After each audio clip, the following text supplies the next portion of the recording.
सर्व गुरुजन, गुरुबंधू, भाविक मंडळी, संयोजक मंडळी सर्वांच्या चरणावरती नतमस्तक होतो. पूर्ण भविष्यती आतापर्यंत अनेक असणारी सप्ताह झाले, भागवताचे सोहळे झाले, संतांचं पूजन झालं, अर्थात सहस्त्रदर्शनाचे वेगवेगळे सोहळे झाले. पण बरेचसे सोहळे होत असताना त्या सोहळ्यामध्ये जे असणारे यजमान असणारी गल्ली असते, आपलं गाव असतं, तालुका असतो, कधी जिल्हा असतो, कधी कधी दोन दोन जिल्ह्यांच्या माध्यमातून नाम सप्ताह होतो, कधी महाराष्ट्र एकत्र येतो आणि तो सप्ताह होतो. आपली वारकरी संप्रदायाची परंपरा ज्यावेळेला आपण मोठ्या संख्येने जोपासक सेवा आहे त्या कान्याकोपऱ्यामध्ये याचं चिंतन केलं तर आज असं आपल्या लक्षात येईल की हा एवढा मोठा भव्य अन्नदान आहे की या गल्लीमध्ये अशी 8 दिवस चूल पेटवायची नाहीये.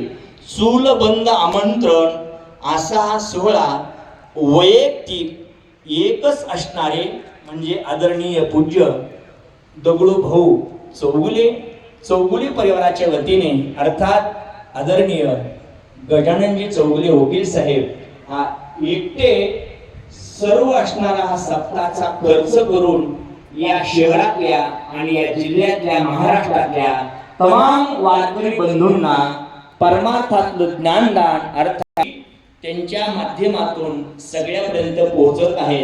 म्हणजे 8 दिवसाचा सप्ताह चूल आमंत्रण देऊन या वारकरी संप्रदायातले ज्येष्ठ कीर्तनकार महाराष्ट्रातलेच नाही तर आपण जर बघितलं तर उत्तर हिंदुस्थानातले आलेले सर्वच आदरणीय पूजनीय वंदनीय असणारे सगळे साधू महात्मे महाराष्ट्रातून इतर प्रांतातून सगळे विभूती येऊन हा उत्सव एक व्यक्ती म्हणजे आदरणीय पूज्य वंशामध्ये जसा पांडुरंगाचा असणारा प्रसाद आशीर्वाद प्राप्त झाला, श्रेष्ठ वारकरी संप्रदायातला दिव्याचा आशीर्वाद आणि त्या आशीर्वादाने या चौगुले परिवाराच्या वतीने हा उत्सव संपन्न होत आहे.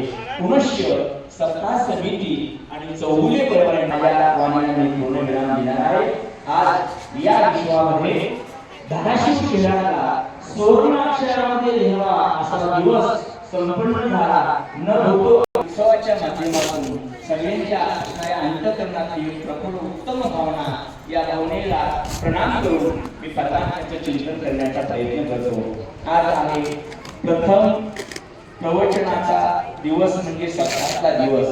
प्रथम दिवस म्हटलं की आपल्या संबंधाने कीर्तनाला करावं लागतं. मंगलाचरण करण्यासाठी सामामध्ये कुठलंही कर्म करत चिंतन या असणाऱ्या ज्ञानोबरायांनी ज्ञानेश्वरीमध्ये ग्रंथाला नमन केलेलं आहे, नमस्कार केलेला आहे, मंगल केलेलं आहे.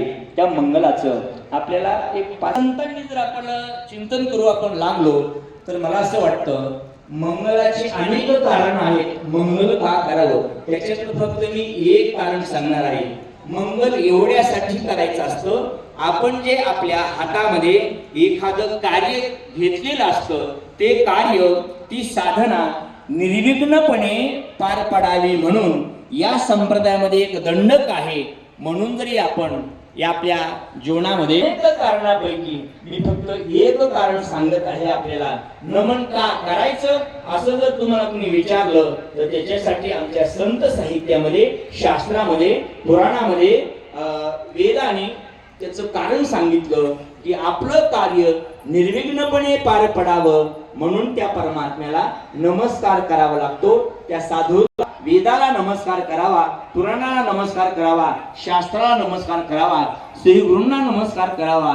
एवढंच मत आहे. इष्ट देवता आहे आणि आपल्या जीवनामध्ये कुलदेवतेबरोबर इष्टदेवतेबरोबर असेल कोणती का होईना देवता असेल त्यांना नमस्कार का करायचा तर आपल्या जीवनामध्ये आपण हाती घेतलेलं कार्य निर्विघ्नपणे अर्थात त्या मंगलाचं चिंतन करत असताना 3 पद्धतीनं नमस्काराचं मंगलाचं चिंतन केलेलं आहे. एक आपण चिंतन जर करू लागलो तर नमस्कारात्मक मंगल असं चिंतन केलेलं आहे. फक्त मी एकाचं चिंतन करत पुढे चिंतन करत